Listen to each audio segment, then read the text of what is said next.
Hello students, welcome to the course Circuit and Networks.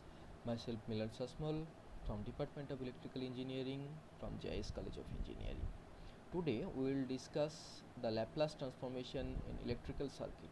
It means in our previous class already we have seen what are the transformation for resistor, inductor and capacitor. Eh? Okay, so now we will see if a practical circuit contains these resistance, inductor and capacitors, and how we can directly apply the Laplace analysis and we can directly solve the circuit.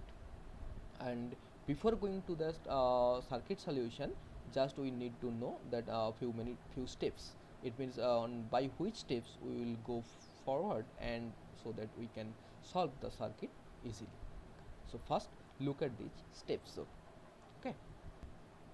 Okay, students. So here are the steps, or we can recapitulate the things. That is, we have to redraw any circuit. We have to redraw. How we can redraw the how we can redraw the circuit? That is nothing but a whatever things we have seen, that in case of resistance, in case of inductance, in case of capacitance, what are the changes are there if they are previously energized or previously some charges are there. We have seen that some sources in series or in parallel with some impedance values that we have seen. So we have to convert or we have to change the circuit based on that idea, and then any if any voltage or currents with values given are Laplace transformed using the function and operation table. So if the voltages and current represented symbolically using I of t and V of t are replaced with the symbol I of s and V of s. So what is it basically? Basically, if the circuit contains suppose any voltage source or any current source are given over there, so we know suppose any voltage source are over there, it means it behaves like a normal step function. So that amount of value, as it's a DC value, if it's a DC value, so it's a constant amount of voltage is given there. So we know what are the Laplace transformation of the step function of that particular value. So we have to just take this amount. So if the suppose value is given 5, so we know that if the 5 amount of 5 u of t's are there, so for u of t we know the Laplace transformation, that is 1 by s. So obviously what will be the value of that source? Instead of this voltage source, directly we can write 5 divided by s. So that thing we have to change the voltage and current source based on the types of source, based on the types. It means whatever voltage source or whatever current source are given, we have to convert it based on the function. It means which types are there. Similarly, if the circuit is given any I of t or V of t, then we have to convert in their I of t and V of t, they are the time domain function for current and voltage. Similarly, we have to convert this I of t and V of t in S domain. So we have to write it in the form of I of s or in the form of V of s. Okay. Now, and the next thing, that is the component values are replaced with the corresponding complex impedance. So whatever the values of inductor, whatever the values of capacitor is given over there, so they are the direct values of inductor and the direct values of capacitor. So for the circuit solution, we need to find out the equivalent impedance for that particular parameter. Okay, so if there are any inductor having L value, we know the equivalent impedance, that is nothing but a L into S, that we have seen. So L into S, or if there are any capacitors, the value is directly given in terms of farad. So obviously we have to write C in terms of 1 by Cs. Okay. Similarly, use of DC circuit analysis technique to write down the S domain equation to solve them. Okay, so after changing all these things, we have to write down the S domain equation, what will be there, and then we have to take the inverse Laplace to get the actual analysis. Okay, so these are the formula, and we have to follow this formula, or we have to follow these steps basically to find to solve any electrical circuit and as per requirement. Okay, so now let's see the circuit or the problems which we are going to solve. Okay, students, so we have this problem. And it's given that there is no initial energy stored in the circuit given over here. and we are asked to find out to I of t and I1 of t and I2 of t for t greater than 0, and it's written over there that here is the I1 current and here is the I2 current. We have to find out these two current when t greater than 0. But one more thing, just it is very important. In our question it's given that there is no initial energy stored in the circuit. So whether there is no initial condition, so as per the previous steps we have seen, if there is no more initial energy stored in the circuit, so there is no need to find out the equivalent circuit for the inductor and similarly equivalent circuit for the capacitor and all that. So there is no more requirement, because previously already in previous day already we have seen that if we go for the inductor and capacitor to this with the equivalent circuit, then there is some current source or there are some voltage source in series with that particular element, and that amount depends upon the previously stored amount or previous amount of voltage or previous amount of current with that component. But as there is no such previous energy stored in the component, so there is no need to draw the circuit again. So simply we can we have to just follow the previous next step. And what is the next step? The next step is that simply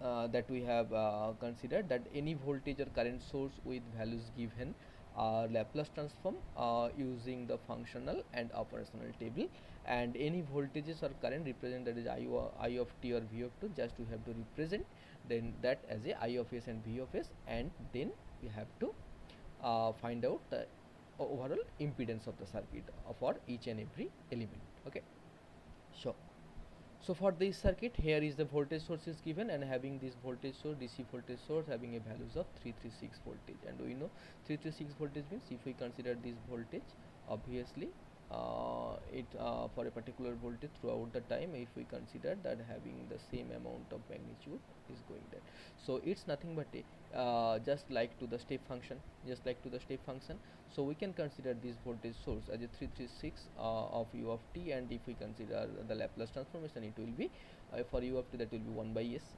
So we have to consider this DC voltage as a 336 divided by s, this amount. So this is our new value of the voltage source in S domain. Now this is in Henry, this is inductor value is given in Henry.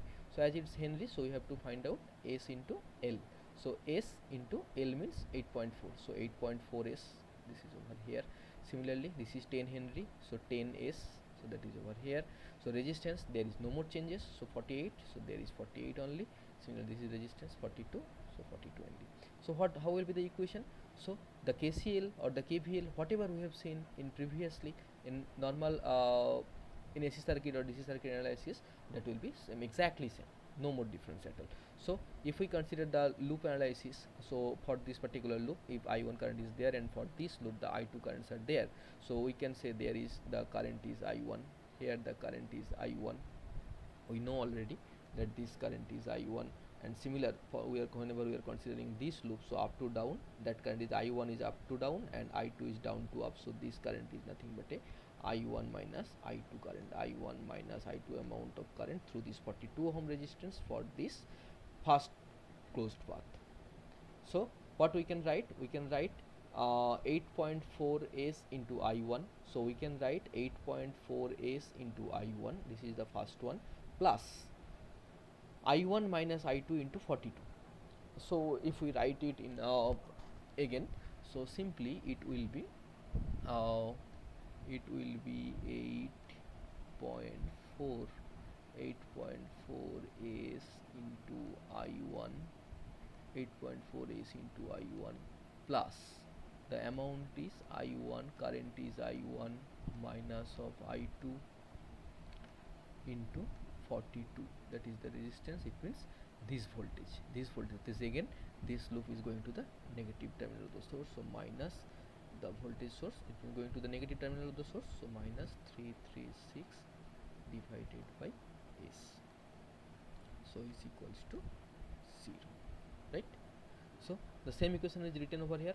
minus 336 by s, so this term is written over here, plus 42 into I1 plus 42 I1 plus 8.4 s I1 plus 8.4 s I1, 8.4 s, this is the multiplication sign, 8.4 s I1 over here minus 42 I2, so minus 42 I2 is equals to 0. So our first equation is perfect. Similarly, for the second equation, what we can write? For the second part, here the current is only I2, here the current is our only I2, here the current is also I2, but for this path, that is up to down current through this 42 ohm resistance, this is nothing but a I2 current is this path, I1 current is this path, so here the current is I2 minus of I1. So we can write 10 into I2, so we can write for the second one, we can write so just erase this one, so that some spaces will be there, so again this one, so simply we can write 10 of I2 plus 48 I2 plus 42 I2 minus of I1 and nothing more, so obviously will be equals to 0. So from this equation, that is 10 into I2, so sorry, that is 10 s into I2, so here is 1 s, so 10 s I2, so 10 s I2, that is over here 10 s into I2, 10 s into I2, again 48 I2 plus 42 I2, that is 48 plus 42, that is 90, so 90 into I2, that is over here, plus so this term is covered, 10 s I2, this term covered, this term covered, and then again minus 42 I1, so minus 42 I1 is equals to 0, is equals to 0. So for the loop 2, the equation that we have found. Okay, now these two equation we have, so normally for just like the normal one, we can find here is unknown is only I1 and I2, we can easily find out the values of I1 and I2. So what we did over here, just we did from this second equation, just we have find out the values of I1. Simply values of I1, it means 42 I2 is equals to this one, and I42 I1 is equals to this one, and I1 is equals to this one divided by 42, and just whatever values we have get over here, and just we have put at these values, this I1 value in place of I1, just we have put it in this equation, I2. So the previous equation was minus 336s plus 42 plus 8.4s, 42 plus 8.4s into I1. So I1 having the values of 10s plus 90, 10s plus 90 divided by 42 into I2. So into I2 was there and minus I2. So just we have taken take this 42 as a common. So minus I2 and multiplied with I2 is over here. So after that, just we have find out, we have taken the just we have solved this equation, and we have find out the values of I2s. So this is our values of I2s, and after getting the values of I2, we have find out the values of I1 is, just putting the values of this I2 value over there, over this equation, we are getting the values of I1 is. So up to this portion, we have find out the values of I1 and I2 in S domain. Now what we have to do, we have to find out the values of I1 and I2, it means I1 and I2 current in time domain. So this is our S domain equation for I2 and I1. So now we have to take the inverse Laplace. So how we can do that inverse Laplace? Already we have seen how we can do this in our mathematics. So let's see how we can do that.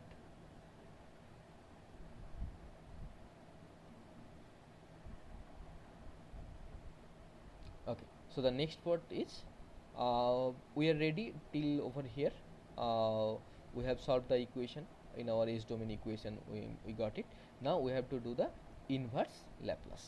Okay, so how we can get the inverse Laplace from the Laplace transformation?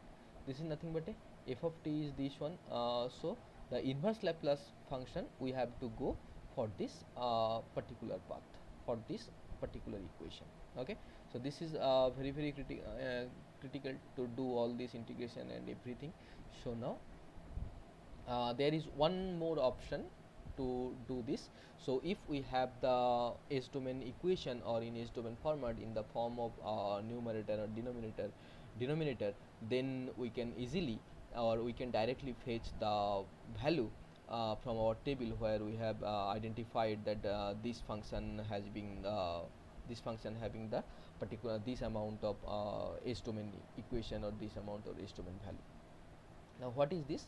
For any Laplace transformation, the transformation obviously in numerator and denominator form. That means in numerator some portion will be there obviously in S domain, and denominator also some portion will be there in S domain.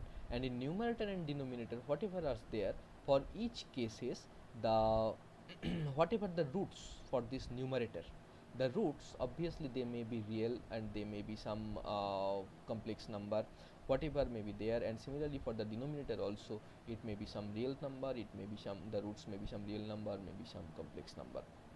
So that depends. Similarly, based on that, from this numerator and denominator, we can say we can find out the values of poles and 0. So how we can get the values of these poles and 0? These are nothing but the roots of the denominator, the roots of the denominator, if we can find out, and the values of these roots, they are called the pole actually. So how we can find out? Suppose this is my equation, this was my equation for the I1 current in S domain. So this is my denominator portion. So as this is my denominator portion, now for this denominator portion, if we break it into some into this addition to some multiplication format, so just we are getting these types of format, that S into S plus 2 into S plus 12. Nothing, it's very simple. So there is no more complexity. It's just simply like that. If we take the common as a S, and then obviously it will be S square, obviously it will be S square plus 14s, S square plus 14s plus 24, obviously it will be over there 24. And if we consider that our denominator will be is equals to 0, if we consider our denominator is equals to 0, and their S is here, and obviously for this term, if we take if we convert the middle term factor, if we convert it middle term factor, then there is 24. 24 means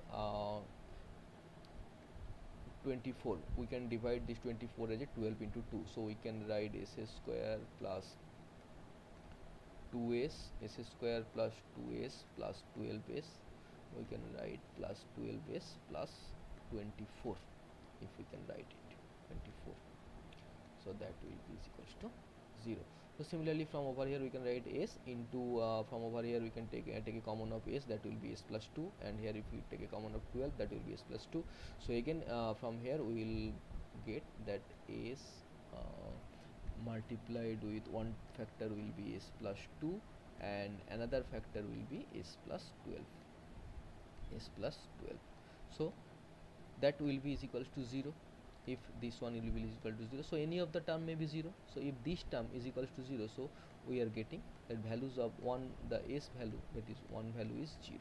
Another value is, if this term is getting 0, so s plus 2 is equals to 0, so s may be of minus of 2. So similarly, if s plus 12 is equals to 0, again if we consider, then s is equals to minus of 12.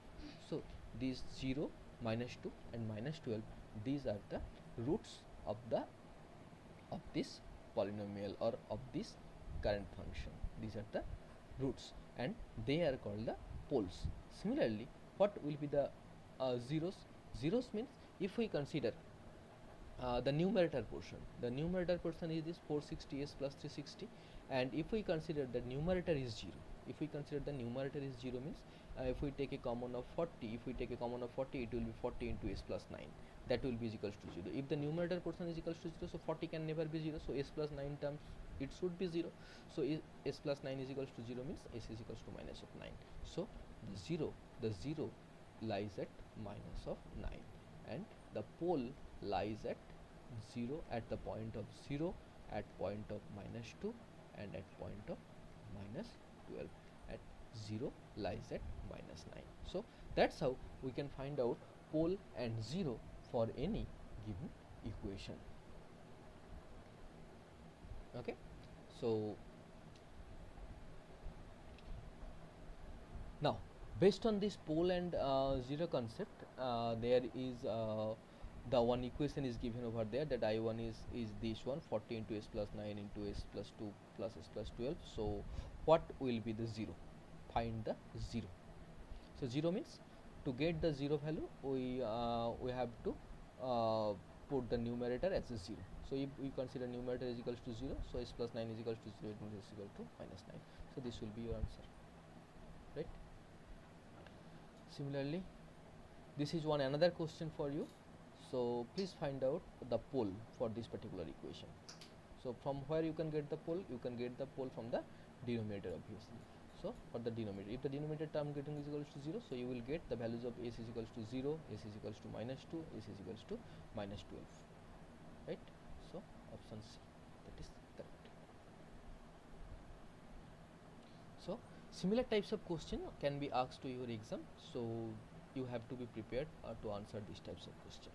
So this is very easy and very interesting part. And similarly, that already we have seen that how to find out the poles and zeros, and then our aim is to find out the inverse Laplace. How we can get it? So for this I1s, we have got this equation, that is what I1 is, already we have seen. Okay, for this I1 is, the equation was I1 is, we got the values 40s plus 360 divided by s cube plus 14s square plus 24s, right? Okay. Okay, and after solving this, we are getting that our denominator portion, that it comes as a s into s plus 2 plus s plus 12. So now whenever we are going to find out the inverse Laplace function, so we have to break this one, we have to break the denominator portion. Okay, so this is nothing but the partial fraction that we have did in our mathematics also. So simply we are considering, as there are three different factors as there, s plus 2, s plus 12. So simply what we are doing, we are just considering the numerator, we are considering as the first numerator as a k1, k2 and k3, and we are considering that this equation will convert as a k1 by s plus k2 by s plus 2 and k3 by s plus 12. So we have to identify these values of k1, k2 and k3. We have to find it. So how we can do that? Simply we can do that. The rules is that we have to consider one variable at a time. So whenever we are going to find out these values of k1, so we can write this k1 is equals to this numerator, whatever the numerator factor is there. For this particular numerator, we have considered these three things, that is k1, k2 and k3, and for the denominator portion we have considered each and every denominator over here. So for this k1, that is the factor, that is the numerator part for this s, that is the numerator portion for this s. So for this overall function, you have to neglect the denominator portion for that particular factor. So whenever we are going to find out the factor k1, so what is the denominator for this particular factor? That is s. So from the main function, neglect this s. So what are the remaining portion? Remaining portion is s plus 2 and s plus 12. Okay, so put it over here, s plus 2, s plus 12, and put s is equals to 0, because here the roots is 0. Three different roots will be there, or three different poles will be there. Based on these poles, what are the values of these poles? That is, one is 0, another one is minus 2, another one is minus 14. So first time we are considering this pole 0. So pole 0 means for this s, so we have neglected this one, and whatever the values is this one, if we put s is equals to 0, then it will be 12 plus 2, 0 plus 2 into is equals to 2, and 0 plus 12 is equal to 12. So 12 into 2 is equals to 24, and here it will be 0.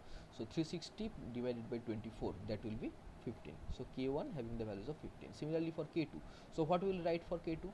So don't look at this one, what will be values for k2? So simply for k2 we can write, what will be write for k2? For k2, the numerator function will be as it is, so 40s plus 360 40s plus 360, that will be as it is. Okay, so we are going to find out k2 having the numerator as a s plus 2. Okay, so neglect this s plus 2. So the remaining item is s and s plus 12. So the denominator will be s into s plus 12, s into s plus 12. Now what will be the values of s? The values of s means the next pole value. The next pole is minus 2. So now put s is equals to minus of 2. So if you put s is equals to minus of 2, you will get the values of k2 is equals to minus of 14. Similarly for k3. For k3, what will be the equation for this k3? Just don't look at the equation for k3. Don't look at the equation for k3. Just all to the equation. In numerator portion it will be same, 40s plus 360. So what will the denominator? K3 having denominator term as a s plus 12. So the remaining term is s into s plus 2.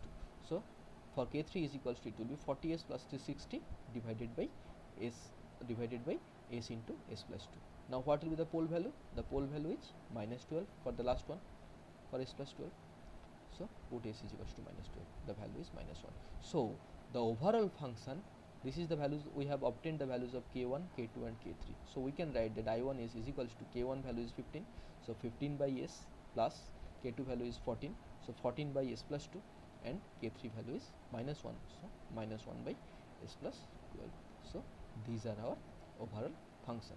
Now this function, till now after this partial fraction, our equation is in s domain. Our equation is in s domain, right? So now we have to convert this equation from s domain to t domain.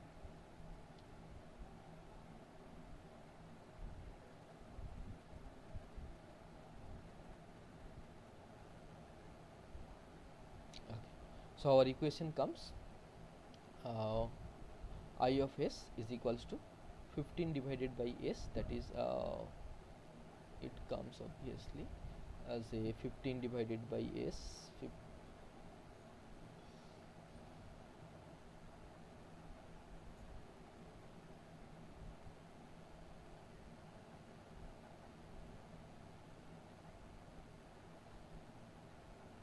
Okay, just we have find out the values of k1, k2, k3. Similarly, in the same way, we have to find out the values of I2 also. I2 we didn't find it. We are going for later.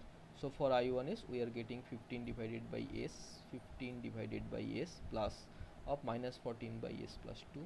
So minus 14 by s plus 2 and minus 1 by s plus 2. For I1 only we are doing minus 1 by s plus 12. Now we know. So for Laplace inverse of this whole term, it means the Laplace inverse of 15 by s plus Laplace inverse of minus of this term plus Laplace inverse of minus of this term. Okay. So what do we know? So for Laplace inverse of 15 by s, we can that 15 normally 15 into u of t. We know u of t Laplace is u of t, the Laplace of u of t, that is 1 by s. So the Laplace inverse, so the Laplace inverse of 1 by s, that is equals to u of t. So 15 into 1 by s, we can write it as 15 into 1 by s. So 15 into u of t. So from here we are getting 15 into u of t. So from here we are getting what we are getting actually? We are getting minus 14 minus of 14 into 1 by s plus 2. If 1 by s plus 2. So what we know? So if we consider the Laplace inverse of this whole term, if we consider the Laplace inverse of this whole term, so it will be is equals to minus of 14 into 1 by s plus a. 1 by s plus a, Laplace inverse of 1 by s plus a, what will be the value? It will be e to the power minus 80. E to the power minus 80, because we know Laplace of e to the power minus 80, that is 1 by s plus a. So 1 by s plus 2, so it will be e to the power minus 2t. So minus 14 into e to the power minus 2t. Similarly, minus 1 by s plus 12, it will be obviously minus into 1 into e to the power minus 12t of u of t, that we know. So as this function is over here, e to the power minus at, obviously u of t for whole function, and similarly over is also u of t. So the response is this one, overall response. So 15 u of t, the forced response is this one, and the natural response is this one. It means this is our normal value.